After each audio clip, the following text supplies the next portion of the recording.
Hello. ആ, നീ എത്തിയോ? ദാ കുറച്ചു നേരത്തെ എത്തിയുള്ളൂ. ആ, വീട്ടിലെല്ലാവർക്കും സുഖമല്ലേ? എല്ലാരും ഹാപ്പി ആയിട്ടിരിക്കണം. ആ, ഒന്നുമില്ല, പെട്ടെന്ന് ഹാഫ് ഡേ ലീവൊക്കെ എടുത്തോണ്ട് ചോദിച്ചാ. പിന്നെ ഐസക് സാറ് തന്നെ അന്വേഷിച്ചു. ഇന്നതിൻ്റെ പ്രസൻറ്റേഷൻ അല്ലായിരുന്നോ? അയ്യോ, സാറ് വേറെ എന്തെങ്കിലും ചോദിച്ചോ? അത് വിട്, നീ ഇത് പറ. വീട്ടിൽ പോയിട്ട് വീട്ടിൽ പോയിട്ട് എനിക്ക് സർപ്രൈസ് ആയിരുന്നു, ഒരു പെണ്ണ് കാണൽ. എനിക്ക് ചെക്കൻ ഇഷ്ടായിട്ടോ. അതെ, ആരോ വന്നു തോന്നുന്നു. ഞാൻ തിരിച്ചു വിളിക്കാം. ശരിടാ, ഞാനും ടയേർഡാ. ഇനി കുളിച്ചെന്തെങ്കിലും കഴിച്ചിട്ട് വേണം കിടക്കണമെങ്കിൽ. അപ്പം മൺഡേ ഓഫീസ് വെച്ച് കാണാം. Good night. ശരി.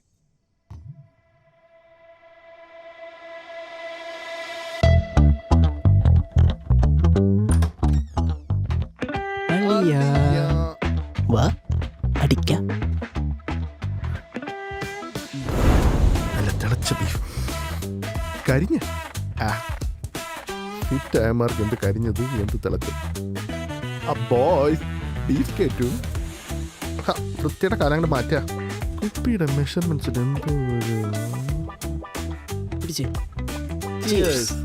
വിനി. എന്റെ അളിയാ, എന്റെ കഷ്ടകാലത്തിന് ഞാൻ അവൾക്ക് ഒരു പ്രപ്പോസ് ചെയ്തടാ. നിക്ക് കഥ പറയാൻ മൂടിന് വലിയൊരു പാട്ടം കിട്ടെ. പുളിക്കോട് അളിയെ ചേഴ്സ് പറഞ്ഞ നിനക്കതെടുത്ത് അടിച്ചുകൂടെ?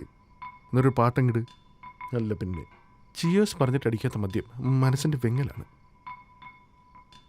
ആ, നല്ല വൈബ് പറയും. സാറില്ലാത്തോണ്ട് നമ്മളിന്ന് നേരത്തെ ഇറങ്ങിയത്. ഞാൻ നേരെ ക്യാൻറ്റീനിലേക്ക് ഓടി. ഓഹോ, എന്നെ കാണാത്തോണ്ട് അവൾ അങ്ങോട്ട് വന്നു. സത്യം പറയാലോ അളിയാ, അവൾക്ക് ഇന്നേ വരെ ഇല്ലാത്ത സൗന്ദര്യം വരുന്നു. അളിയ, നീ കവിത നിർത്തി കഥയൊന്ന് പറയൂ. എന്തിനാ അടുത്ത് ചോദിച്ചേ? എടാ, നീ ഒരുമാതിരി കള്ളുടിയന്മാരെ പോലെ പെരുമാറില്ലേട്ടാ. നീ ആ പാട്ട് കേക്ക്, ആ മൂടിട്ടിരിക്കേ. എന്നാ നീ ആ വൈപ്പ് പിടിച്ചോ പിന്നെ. ഓക്കെ, ആകെ കൂടി നമ്മുടെ ശരീരത്തിൽ കുറച്ച് ബ്ലഡ് അല്ലേ ഉള്ളൂ. ഒരുമിച്ച് പമ്പ് ചെയ്യാൻ തുടങ്ങി. ഇവളൊന്ന് എൻ്റെ അടുത്ത് വന്നിരുന്നിട്ട് ഒരു പരിപ്പോട് ഓർഡർ ചെയ്തു. ഞാനാണെങ്കിലോ ലൈം കുടിച്ച് തീർന്നിട്ടും കൂടിയില്ല. കഴിഞ്ഞില്ല. അവള് ഓഫീസിൽ നാളത്തോട്ട് വർക്ക് ഫ്രം ഹോം ആണെന്ന്. പിന്നെന്തോ ഫെയർവെല്ലിന്റെ കേസൊക്കെ ഇരുന്ന് പറയണ്ടായി. ഒന്നും കേൾക്കാൻ പറ്റിയില്ല. നല്ല സങ്കടമായി. അല്ലേലും നിനക്കിപ്പോ എന്താ വിഷമം? ആർക്ക് സിനിമ കണ്ട വിഷമം, ആരെങ്കിലും എന്തെങ്കിലും പറഞ്ഞ വിഷമം, ഇല്ലാത്ത ആമയെ കുറിച്ച് പാട്ട് കേട്ട അതിന്റെ വിഷമം. ലേറ്റസ്റ്റ് നീ എന്താ വിഷമിച്ചേ? അത് നമ്മ അമ്പലത്തിൽ പോയില്ലേ, അപ്പൊ ആ കമ്മിറ്റിക്കാര് വായിന് ഇറക്കി വിട്ടില്ലേ. എനിക്ക് നല്ല സങ്കടം. കാർഡ് കൊടുത്ത് വിഷമിക്കണോ കളിയാ? താടി തന്നെ. ഇത് ഓഫീസ് കഴിഞ്ഞ് വർക്ക് ഫ്രം ഹോം ആയില്ലേടാ. എനിക്ക് നല്ല വിഷമമുണ്ട്. എൻ്റെ ഇടയെ 3 വർഷമായില്ലേ? 3 വർഷമല്ലേ ആയുള്ളൂ. ഇവിടെ സീനാക്കലടാ. നമ്മളിവിടെ പോവാനാ? ഇവിടെ നമ്മൾ ഇൻഫോ പാർക്കും അവിടുത്തെ കഫറ്റീരിയയും വൃത്തിയായിട്ട പഴംപൊരിയും ഇടക്കിടക്ക് വലിക്കുന്ന സിഗരറ്റും പരിപാടിക്ക് വെട്ടിച്ച കാശും അടിച്ച കള്ളും പ്രേമിച്ച പെണ്ണും. ഇവിടെ നമുക്ക് ഇടക്കിടക്ക് കൂടാടാ. ഇത് തന്നെയാണ് അവളും പറഞ്ഞത്. എന്നിട്ട് നീ എന്ത് പറഞ്ഞു? കിടക്കിടക്ക് കൂടിയാ പോരാ, എനിക്ക് എന്നും കൂടെ ഉണ്ടാവണമെന്ന് പറഞ്ഞു. എന്നിട്ട് അവളെന്താ പറഞ്ഞ? അവളൊന്നും പറഞ്ഞില്ല. ഇവനിതെടുക്കും. അവനെന്റെ കഥ ഇഷ്ടപ്പെട്ടില്ലെന്ന് തോന്നുന്നുണ്ടാ. മനുഷ്യനെ വിഷമിപ്പിക്കാനായിട്ട് നീ ഒരെണ്ണം ഒഴിച്ചേ.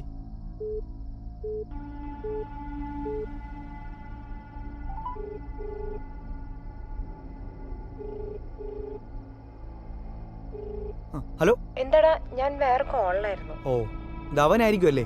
നിന്നെ പെണ്ണാണാ വന്നവൻ. അവനെ വിളിക്കാനായിരിക്കും, കുളിക്കാനാണ്, ടയേർഡാണെന്ന് പറഞ്ഞു പോയത് അല്ലേ? അല്ല, നീ ഇപ്പൊ എന്താ ഇങ്ങനെയൊക്കെ പറയണേ? എടി കോപ്പേ, എനിക്കുണ്ടല്ലോ ഈ വിനീതിന് നിന്നെ ഇഷ്ടമായിരുന്നു. അത് ഒരു ദിവസം ചായ അടിക്കാൻ വന്നതോടെ 1 മണിക്കൂർ കൊണ്ട് തോന്നുന്ന ഇൻഫാക്ച്വേഷൻ്റെ പുറത്ത് തോന്നിയ ഇഷ്ടമല്ല, ശരിക്കും ഇഷ്ടം. From the heart. Hello. Cut.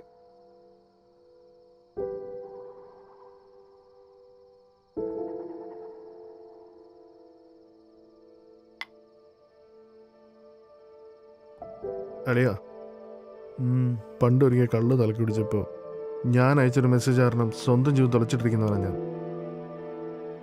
ആ ഒരൊറ്റ മെസ്സേജ് കാരണം 6 വർഷം പോയ. 6 വർഷം വെറും മണ്ടനായിപ്പോയ അളിയാ. നിനക്കൊക്കെ എന്ത് കുഴപ്പമുണ്ട്? നിന്റെ ജീവിതം തിരിഞ്ഞു നോക്കുമ്പോൾ നിനക്കൊക്കെ എന്തെങ്കിലും കുഴപ്പമുണ്ടോ? എന്തെങ്കിലും ചെയ്യുന്നു പറയാം എന്ന് ഞാനോ? ആ ഒരൊറ്റ മെസ്സേജ് കാരണം സ്വന്തം ജീവിതം പാസ്റ്റിൽ വെച്ച് കെട്ടിയിട്ടിരിക്കുക. അളിയാ, എനിക്ക് നിന്നെ അറിയാം, അവളെ അറിയാം. എടാ, നേരിട്ട് പോയി കണ്ട് സംസാരിക്കും.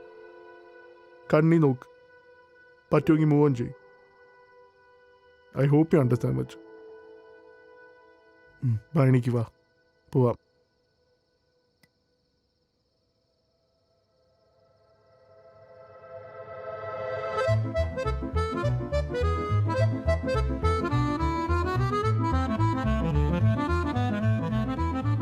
അടയോ എനിക്ക് ചെറിയൊരു തൊണ്ടവേന ഉണ്ടോ? അതല്ലടാ, പിന്നെ ഫിയർ, പേടി. പേടിയൊന്നൊരു പരിഹാരമില്ല പിന്നെ. കുറച്ച് ധൈര്യം വേണ്ടേ? അവിടെ ഈ കാണുന്ന ഹൾക്കിന്റെ ശരീരം മാത്രമേ നിനക്കുള്ളൂ എനിക്കറിയാം. പോടാ. പോകുമ്പോൾ എനിക്കല്ലേ പോകത്തുള്ളൂ. എന്ത് പോത്തുള്ളൂ? അല്ല ഇങ്ങനെയാണ് പേടിയില്ല, കുറച്ച് ധൈര്യവും ചങ്കുറ്റൊക്കെ വേണ്ടേ? എൻ്റെ വാവേ, ഈ പ്രപ്പോസ് ചെയ്യുമ്പോൾ ഓരോരുത്തർക്കും ഒരുതരം പേടി ഉണ്ടാവും. പ്രത്യേകിച്ച് നമ്മൾ സിഗ്മാൾക്ക്. അതും ധൈര്യമില്ലാത്തതുകൊണ്ടല്ല. നമ്മൾ ഇഷ്ടം അവരുടെ അടുത്ത് പറയുമ്പോഴത്തേക്കും തിരിച്ച് അവർക്ക് നമ്മളോട് യാതൊരു ഫീലിങ്സ് ഉണ്ടെന്ന് അറിയുമ്പോൾ സിറ്റുവേഷൻ ഓക്കോടാവും. അങ്ങനെ ഓക്കോടായ ഉള്ള ഫ്രണ്ട്ഷിപ്പ് പോവും. അങ്ങനെ അതും പോവും ഇതും പോവും. അങ്ങനെ എല്ലാം കൂടെ പോകാതിരിക്കാനുള്ള പേടിയാണ്, അല്ലാണ്ട് ധൈര്യമില്ലാത്തതുകൊണ്ടല്ല. അതും നീ ആദ്യം മനസ്സിലാക്കുക. എന്നാ നീ പേടിച്ച കുറച്ച്. ഏത് നേരത്തോന്ത അവൻ്റെ ഉപന്യാസവും കേട്ട് രാവിലെ കെട്ടി ഒരുങ്ങി വരാൻ തോന്നിയത്. അവൻ്റെ 6 കൊല്ലം ഒറ്റ മെസ്സേജ്. അത് മാത്രം പറയരുത് വിനി, നീ എൻ്റെ ജീവിതമാണ്. അല്ല, അത് എപ്പോഴാണ് ഓർത്തേ? അതെന്തായിരുന്നു ഒറ്റ മെസ്സേജ് 6 കൊല്ലത്തെ പരിപാടി? എങ്ങനെ? അല്ല, ഈ ഒറ്റ മെസ്സേജ് 6 കൊല്ലത്തെ. അതൊന്നുമില്ല, അത് ചെറിയൊരു പിക്കപ്പ് ലൈനാ. എന്ത് പിക്കപ്പ് ലൈൻ? നീ എനിക്കൊരു കനി, ഞാൻ നിനക്കൊരു കണി, തരുമോ എനിക്കൊരു കളി?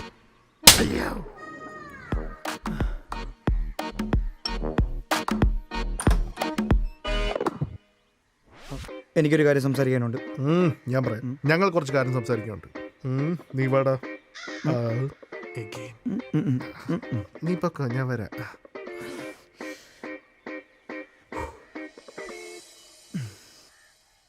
എന്താ ഞാനിപ്പോൾ പറഞ്ഞു? എനിക്കൊരു പിടുത്തം കിട്ടില്ല. നിനക്കെന്താ പറയാനുള്ളേ? ചാർജ് ചെയ്യുന്ന 1% ഹാങ് ആയി നിൽക്കുന്ന ഒരു ഫോണിൻ്റെ അവസ്ഥയാണ് ഇപ്പം എൻ്റെത്. എന്ത്? അയ്യേ, ഞാൻ എന്തൊക്കെയാ പറയണേ? ഞാൻ എന്താ ഉദ്ദേശിച്ചതെന്ന് വെച്ച് കഴിഞ്ഞാൽ ഒരുപാട് കാര്യങ്ങൾ പറയാനുണ്ട്, പക്ഷെ ഒന്നും പറഞ്ഞില്ല. നിനക്ക് എന്താ? അതെ, എനിക്ക് നിന്നെ ഇഷ്ടമായിരുന്നു മാത്രമല്ല ഇപ്പോഴും ഇഷ്ടമാണ്. പക്ഷെ എനിക്ക് മുമ്പ് പറയാൻ പറ്റിയില്ല. ഇങ്ങനെയൊക്കെ നടക്കുന്ന എൻ്റെ സ്വപ്നത്തിൽ പോലും വിചാരിച്ചില്ല. നീ ഇവിടെ പോനാ, ഇവിടെ തന്നെ കാണാമെന്ന് വിചാരിച്ചു. ഒന്നും പറയാതെ മനസ്സിൽ വെച്ചു. അതെൻ്റെ തെറ്റ. അല്ല, നീ ഇതൊക്കെ സീരിയസ് ആയിട്ട് തന്നെയാണോ? അല്ല, തമാശയായിട്ടാ. നിനക്ക് കേട്ടിട്ട് തമാശയായിട്ട് തോന്നുന്നുണ്ടോ? നിനക്കെന്നെ അറിയാവുന്നുള്ളല്ലേ? അല്ല, ഞാൻ നിന്നെ അങ്ങനെയൊന്നും കണ്ടിട്ടില്ലായിരുന്നു. പിന്നെ നീ മറക്കണമെന്നായിരിക്കും അല്ലേ? ഞാൻ വിചാരിച്ച അൾഷിമേഴ്സാണ് ലോകത്ത് ഏറ്റവും പ്രശ്നമുള്ള രോഗമെന്ന്. ഓർമ്മകളൊക്കെ നഷ്ടപ്പെടും ഇങ്ങനെ. പക്ഷെ ഇപ്പോൾ മനസ്സിലായി, ഈ ഓർമ്മകൾ കാരണം വേദനിക്കുന്നേക്കാൾ നല്ലതാ. അതൊരു ഫ്രീഡം അല്ലേ? അതെ, നിനക്ക് ഇഷ്ടമായിരുന്നെങ്കിൽ നിനക്ക് ഇഷ്ടമാണെന്ന് പറയണമായിരുന്നു. ഇപ്പോഴല്ല. പിന്നെ എനിക്ക് നിന്നെ ഇഷ്ടമായിരുന്നു. പക്ഷേ നീ വലിയ സിഗ്മയാണല്ലോ. എന്തെങ്കിലും പറഞ്ഞാൽ ട്രോളായി, ക്രിഞ്ചായി. പിന്നെ ഒരിക്കൽ പോലും എൻ്റെ നോട്ടത്തിലും പെരുമാറ്റത്തിലും എനിക്ക് നിന്നോട് ഇഷ്ടമാണെന്ന് എനിക്ക് തോന്നിയിട്ടില്ല. അറ്റ്ലീസ്റ്റ് നിനക്കൊന്ന് ഊഹിച്ചോടെ? അല്ല, നീ എന്താ പറഞ്ഞേ? എനിക്ക് നിന്റെ നോട്ടത്തിൽ നിന്നും പെരുമാറ്റത്തിൽ നിന്നും ഊഹിച്ചുകൂടെന്നോ? ഈ ഊഹിച്ചിട്ടുള്ള പരിപാടി ഞാനങ്ങ് നിർത്തി.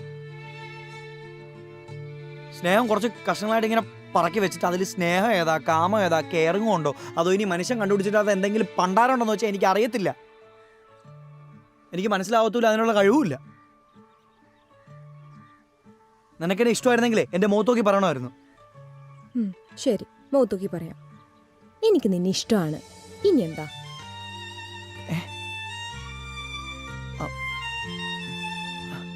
അല്ല, അപ്പോൾ ഇന്നലെ പെണ്ണ് കാണാൻ വന്ന ആളോ? അതെനിക്ക് ഇഷ്ടമായിട്ടൊന്നുമല്ല. വീട്ടിൽ നിന്ന് വഴക്കുണ്ടാക്കിയിട്ടാണ് ഞാൻ ഇന്നലെ പോകുന്നത്. പിന്നെ നിൻ്റെ അടുത്ത് പറഞ്ഞാൽ നീ എങ്ങനെ റിയാക്ട് ചെയ്യുമെന്ന് അറിയാൻ വേണ്ടിയിട്ട് പറഞ്ഞു നോക്കിയതാണ്. ഇന്നലെ ആ വീട്ടിൽ വിളിച്ച് സമാധാനിപ്പിക്കുമ്പോഴാണ് നീ കുടിച്ച് ബോധമില്ലാതെ ഓരോന്ന് വിളിച്ച് പറഞ്ഞത്. അല്ല, നീ കുടിക്കൂല്ലേ? ഇല്ല, ഇന്നലെ നൈറ്റ് രാത്രിയായപ്പോൾ എന്നോട് പറഞ്ഞില്ലല്ലോ. എന്നെ ഇഷ്ടമാണ് നീ പറഞ്ഞില്ലല്ലോ. അല്ല, അതിപ്പോ ഇപ്പം എല്ലാം കോംപ്രമൈസ് ആയില്ലേ? അല്ല, ശരിക്കും ഇപ്പോൾ ഇവിടെ എന്താ നടന്നേ? നമ്മൾ ഇഷ്ടത്തിലായതാണോ? ആണല്ലേ? I love you. ദൈവമേ, കാരണം ടൂറിൽ പോയി തിരിച്ചോണ്ടോ നിൽക്കണ? ബ്രേക്കപ്പ് ഒക്കെ ഇങ്ങനെയാ? ബ്രേക്കപ്പ് ആയില്ലേ? പാച്ചപ്പായി. താങ്ക്സ് അല്ലേ. ഒരു second. Sad satisfied, love satisfied. കുറച്ച് ക്രിഞ്ച് ആയിക്കോട്ടെ, അതുപോലെ മതി.